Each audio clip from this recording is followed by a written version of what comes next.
Ir štai turiu vieną nedidelę problemą. Kovoju su samanom prie pat eglės. Ten šešėliuota, ilgai laikosi rasa, todėl labai gerai klesti samanos. Išnaikinau samaną su geležies sulfatu, bet kad jos vėl nepradėtų augti ir gyvuoti, tą vietą būtinai reikia pakalkinti. Samanos nemėgsta kalkingos dirvos. Jeigu pH aukštas, šarmingas, tada samanos nesiveisia. Taip ir padarysim šioje vietoje.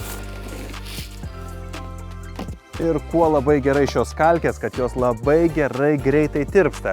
Naudokite maždaug apie 2 kg arui. To tikrai pakaks. Pažiūrėkite, tiesiog paberiu.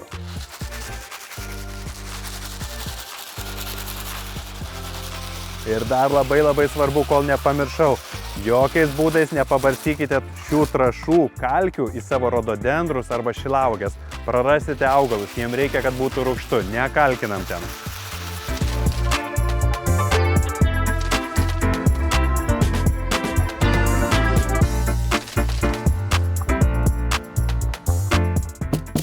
Šios ir dar daugiau vejos priežiūros priemonių rasite e.nuvasyts.lt.